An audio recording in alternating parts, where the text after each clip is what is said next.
Welcome to the Discover Jesus podcast. This is a series that's been developed to respond to some of the biggest questions that we hear from students on campuses about Jesus. So I'm Sean, I'm a student worker, I'm the funny one. I've worked on campuses across England. My name's Lauren, I'm a student worker in Belfast. I'm an intern, which basically means I go out for nice lunches and sleep through morning team meetings.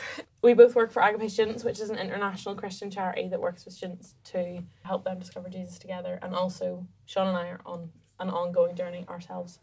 So today we find ourselves not on campus, but we've come to the nodal point of knowledge, the prestigious city of Oxford. We're at OCA, the Oxford Centre for Christian Apologetics, to ask our questions to the ones with knowledge. These guys are official gurus of Christianity. They have degrees and stuff. Can you introduce yourselves to us, Claire and Alonzo? Hey, everyone. Not a guru, but super interested in big, meaningful questions. So that started my journey.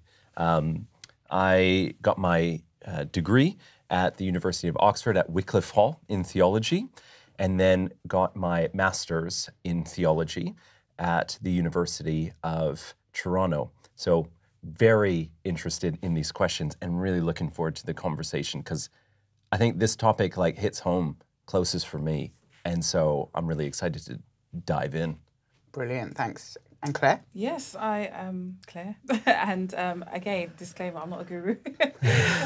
But like Zoe, I'm very interested in these questions, because I think that we should, regardless of your worldview, everybody should be stress testing what they believe and seeing if it leads to truth. Yeah. I am Canadian, I should say, so I get mistaken for guru all the time. So I'd totally forgive you guys. It's no problem at all. So today's topic is the lovely, lighthearted topic of suffering. Which means our role this morning is to make these knowledgeable people who aren't gurus suffer. So to kind of get us warmed up, a nice segue question for us is, what's a time that you've really suffered with embarrassment and you've kind of wanted to curl up and die? Yeah, I had a recent one. So you'll remember this too, Claire. So we were doing our day for our donors, where they come and support us. And, we cast vision and all that kind of stuff. She's laughing already. Fam, I'm pouring out my heart here. Okay? So I wanted to curl up and die. This already sounds like it's going to be brilliant. So it's early. We just finished a long car ride to the venue that we were having our event at. And we're all gathered and we're all about to pray over the day. We really want to just give glory to God and bless the donors and all that sort of thing and just brag on what Jesus is doing through our team.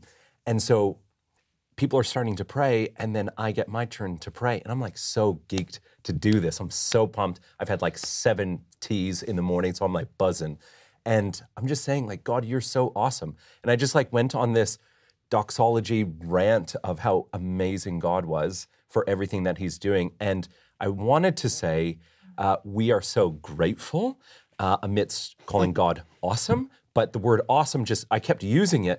So I said, instead of we are so grateful, I said, we are so awesome. And I just everyone burst out in laughter and tears. And I was just I'm leaving. I'm going back to Canada. And so the team has not let this go, that we are awesome. We are so awesome. Yeah. Come to in humility. Hey, we are awesome. So bad. So, yeah, that's my story. I'm sorry. I think mine is from a little time ago when I was younger. And so my dad was a Jamaican preacher. So he used to go around to different church events, and we would go with him, so myself and my sister. And sometimes we'd go to these concerts and you'd have different groups sing. And I'm talking about some of the baddest singers about, gospel singers, right? All the runs, all the riffs, right? Mm-hmm. And they would have these programs where each person does a little song. And then suddenly we see my dad going. whispering to the organizer. And me and my sister's like, what's going on here? He's signing us up to sing. So we're going up there to sing now after all these choirs, after all these great singers. And we're like, we have to sing in front of everyone. And like, because they don't know the song that we're singing, there's no arrangement, it's a cappella.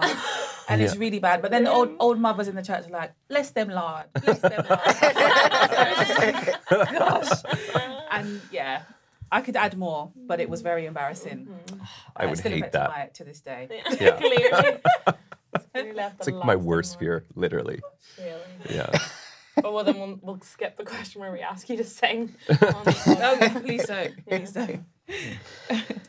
So, starting kind of into our a bit more intense conversation, kind of at a macro level perspective, I thought we should look at the definitions for some of these words so that we're all on the same page. So, how would you guys define suffering and evil?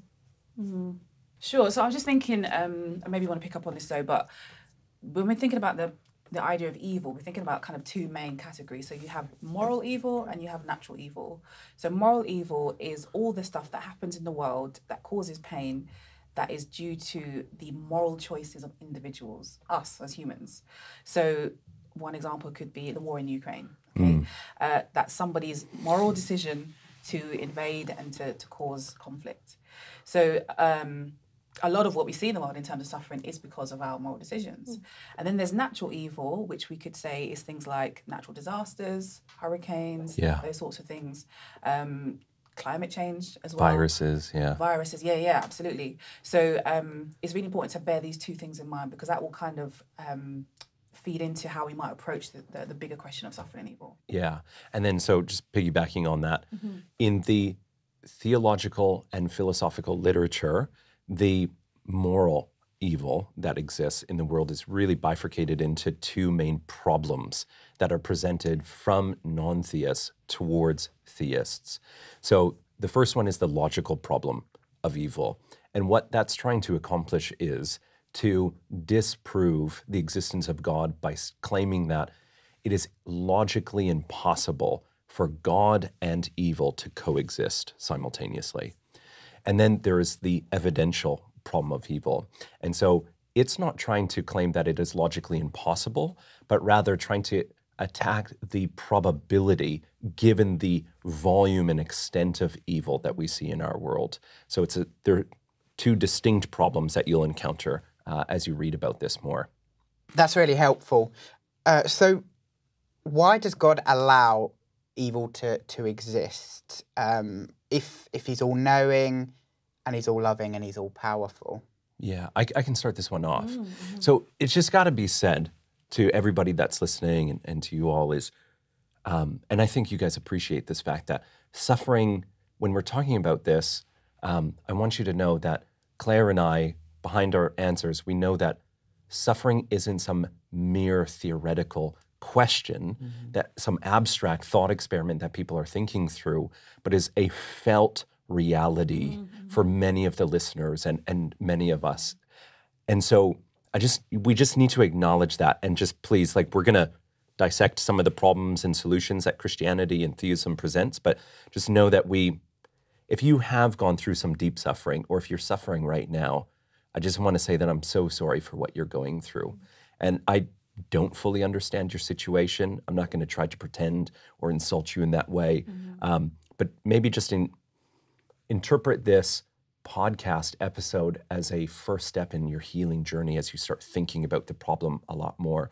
And then just secondly, just before we get into the question, I think this is important to say, we have to be sensitive to the fact that, the heartbreaking fact that for some of us here, we haven't just been experiencing evil and suffering just, I don't know, randomly or whatever, but we've been hurt or suffered at the hands of or experienced the evil that's sometimes done by Christians and by the church. And like, we just have to be honest about that straight up at the beginning. I was once in London speaking at an event on this topic and had this 15-year-old boy come up to me. And I just finished giving my talk, and he said to me, I appreciate your talk, but I have a question for you. He said, 5 years ago, my mom was diagnosed with cancer, and she passed away from that cancer. And I went to the church, and I asked a very simple question: why? And the response that this particular church gave him, I've never forgotten. And it's this, and I quote, "The reason your mom died of cancer was because you had more faith in your mom than you did in God." I don't want to mince words as we begin this conversation. If you've heard such nonsense like that from the church, from Christians, I'm deeply, deeply sorry. That is spiritual, emotional abuse, and it's wrong, full stop, no excuses. Okay. Precursor over. Thanks for that, Alonzo. But a necessary one. But a necessary, so why would God allow evil and suffering? And you actually touched on what the literature calls the logical problem of evil. And just let me just really quickly spell it out for you, just in case the listeners missed it. And you'll see this actually in pop culture. Like the Superman movie, Man of Steel, is that what it's called? Yeah, you'll hear it there. So you'll recognize this, hopefully. This is premise one.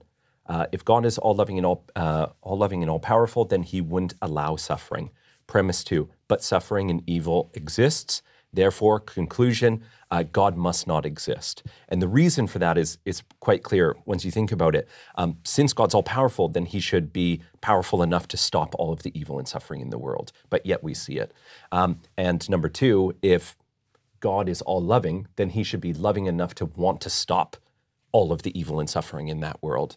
And just to be again, perfectly honest with you all, somebody that I've suffered a fair share in my time, I could understand how people could come to that sort of conclusion based on the evil and suffering that they've experienced. Here's the response that comes from Christian theists.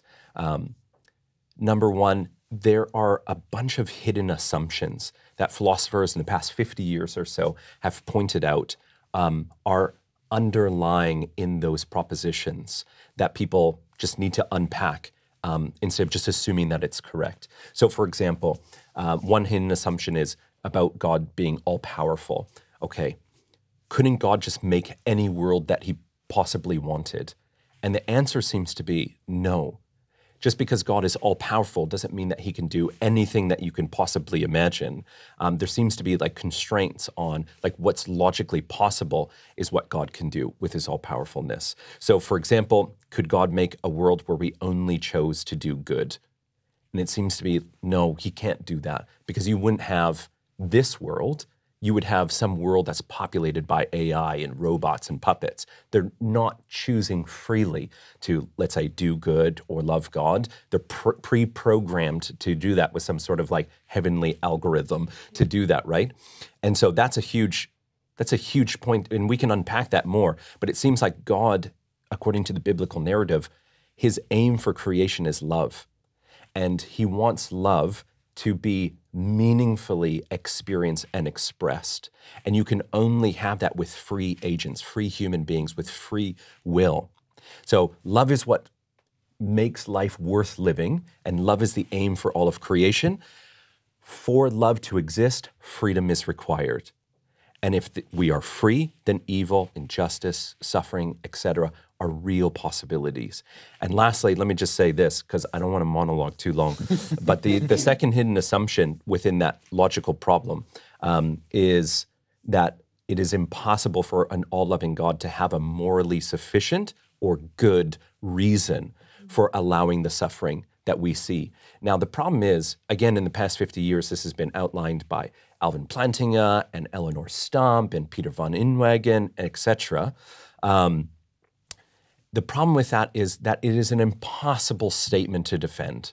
It is impossible to defend. Let me say it like this. How can one claim that they know, in the technical sense of the term know, with certainty, that God doesn't have a reason for allowing these sorts of things? He could have one reason, or a trillion reasons, or 17,083 reasons for allowing the things that he does. So that doesn't get you all the way. We have more, but I'm going to pause there because I don't want to take... No, I was going to say, I was going to add that in thinking about this question, and you listed some philosophers there who are Christian, this question we're discussing today about suffering is a question that has been asked across all time. Yeah. And Christians, non-theists and theists of other religions have asked this question. It's a human question.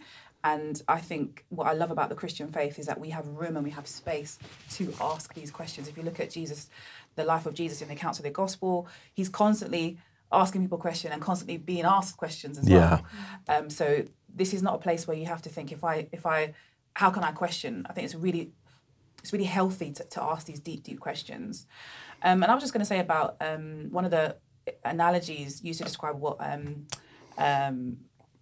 Zoe was talking about. I think it's that skeptical theism, right? Yeah. The idea that God may have reasons that we don't know about to allow certain suffering. And is a good analogy is like a parent who has a child, and the child. One really good example is I don't know if any of you know Justin Briley. He's part of Premier Radio, a Christian radio station in the UK, and so he does lots of conversations with non-Christians actually to see what they believe and stuff. And he writes in his book how his son was really poorly when he was a baby, and he had to watch as like his son had an injection and was hurt and crying, but that care would actually help his son. I think Vince Vitale says something similar as well. But it's the same kind of idea that God, as a loving father, and we get that presentation of God in the Bible, may well allow us to go through certain things because actually he has a good reason that we don't know about, just like a parent has of a child. And I think that's been helpful to me on my journey as well. Yeah. So kind of off the back of that, why do innocent people suffer then? Why doesn't God allow innocent people to kind of get away? Yeah. So, okay, this is a really interesting question, I think. And I'll start and you can... Yeah, go for it. Jesus was an innocent person. And I would say the only innocent person ever, at least according to the Christian worldview. And he suffered, and suffered horrendously. And this is what's so interesting, eh? Sorry, I just said giving away my Canadianness. But this is what's really interesting. Okay, so Jesus, he's the only innocent person that has ever existed, and he suffers. Cool. Do we know why he suffers? Yes. How do we know how he suffers, or why he suffers, rather? We have a book about it. We call it the Bible. And the whole Bible is this unified story, this narrative that points towards who Jesus is and why he's going to suffer out of love for humanity. So we have this complicated, complex book telling us why Jesus suffers. If God has a book for why this innocent person suffers, then it stands to reason that God has a why for every person that suffers. But we just don't have access to their book, so to speak. But it doesn't mean, just because we don't have access to that book, that there isn't a book that explains what they go through. Thanks for that, Zoe. And I think this question of innocence, when we say this, that's not fair. Why has it happened to a certain group of people? Why has it happened to such a woman or a man, whoever? Why has it happened? We are saying that is unjust. We're crying out for a judge. We're crying out for justice. We want the situation to be changed. We're saying we want an intervention. This isn't right. And so who are we addressing that question to? Who is going to fulfill that for us? Yeah. And so in the Bible, we have this account. I'm just going to give an example of a really horrible situation that happens to a woman. She's sexually abused by a man, and her name is Tamar. And this man, the Bible describes how he was obsessed by her, infatuated with her, and raped her. And then as soon as he's done that deed, the Bible says after that he detested her, he hated her.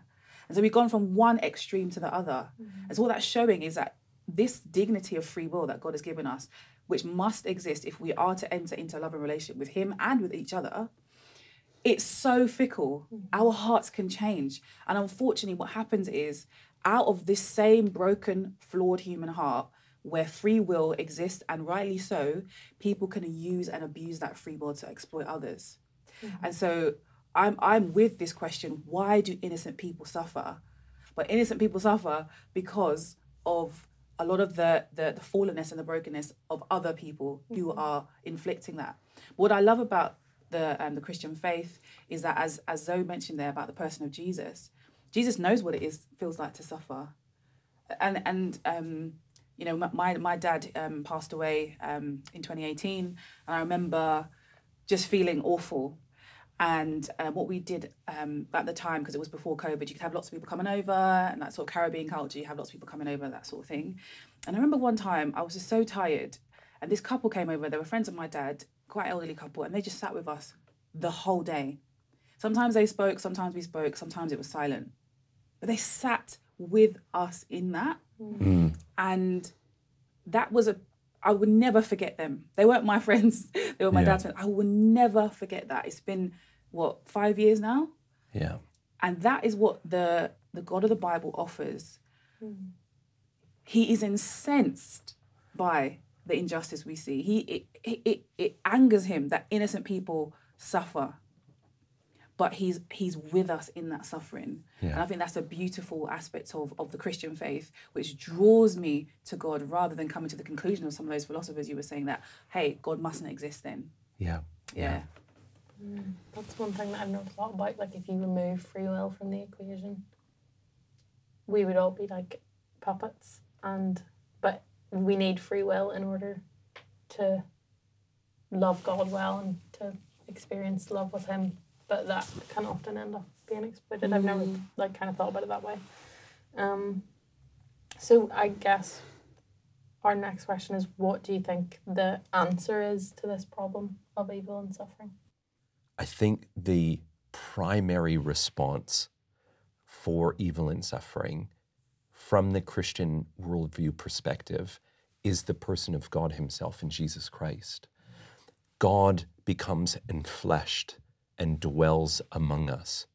So even though, we were talking about earlier that just because we don't know some of the reasons doesn't mean that God doesn't have reasons. I think the next logical question is, well, how can you trust him? How can you trust that he has some morally sufficient or good reason? His character. It's got to be his character. And so when we see in the Gospels Jesus, God enfleshed, not only, it'd be one thing if God kept his distance, like some other worldview, some sort of like deistic worldview where God is distant and sheltered from the suffering and hurt and yuck of this world.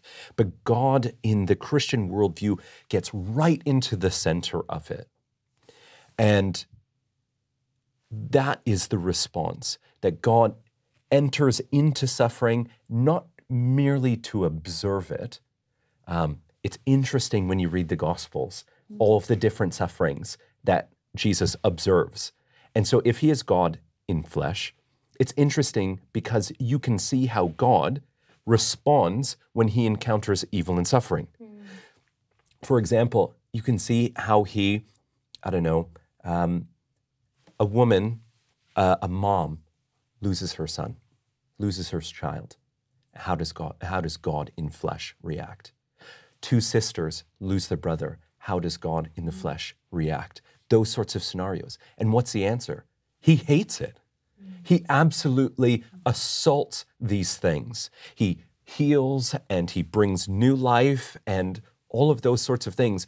Crooked wills, corrupted wills, like Zacchaeus, he turns from injustice and redirects them back to the good.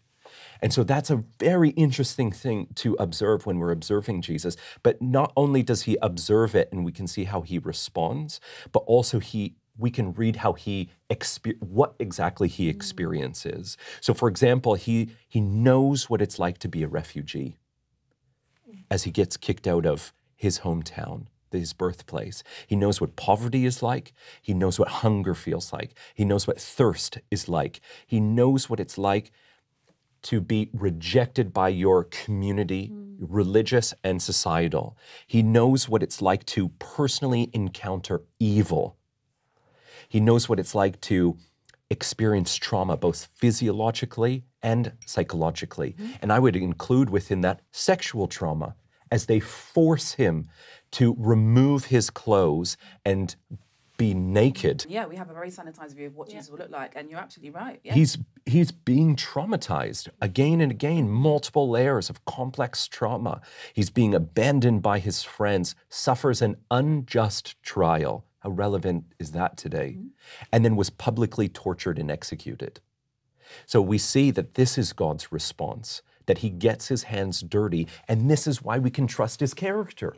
Because he's good, because he's involved. He's not distant, but very intimate and close to the suffering. But if that was all that God did, then Jesus would only be comfort in suffering. He wouldn't be able to give you hope.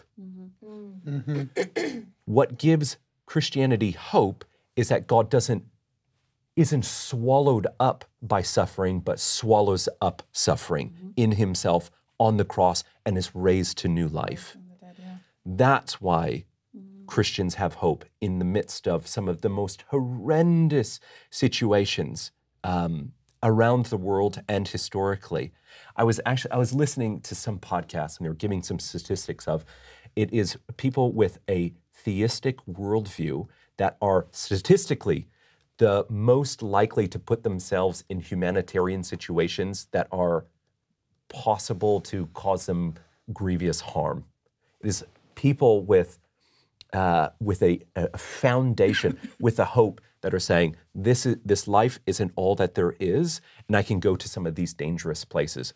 God is with me. He knows what it's like to suffer. I'm going to help some people. And if things go absolutely wrong, I have this hope that this life isn't the end. And so that's the Christian response to the problem of evil. I'm going to push back on the question a little bit, because the question is, what is the answer? And I think, again, as with some of the other questions we've discussed, the problem of evil is a question that seems to just be pointed at Christians or theists, when actually you need every worldview needs to give a response to this. And when I've done some homework, and as I said, I really believe in stress testing what you believe. And if the conclusions of my searching and your searching means that Christianity isn't true, then out of intellectual honesty, I would need to walk away, right? When you start to look at different worldviews and their response to the problem of evil and what is their answer, I find that the Christian faith has some of the most compelling responses. Yeah, exactly. And compelling, not just on an intellectual level. So we looked at the free will defense, which is looking at the logical problem of evil, so you can think through rationally, and you can bring objections and you can bring counter arguments, that sort of thing. So a thinking response. Then you have the response of skeptical theism as well. So the idea that God may have reasons that we don't know about. Again, that's a thinking response, but also you can use the analogy of a parent. We're talking about the person of Jesus and the suffering he endured. That is a personal, there's so many different ways that we can start to look at this. The cross, the idea that when you look at the book of the Old Testament, God doesn't play when it comes to justice and suffering. His own people, through which he'd bring through the line of Jesus. So the Israelites in the Old Testament, when they treated people badly, oppressed the poor, the widow, the orphan, God brought judgment upon them. So he's not partial in this.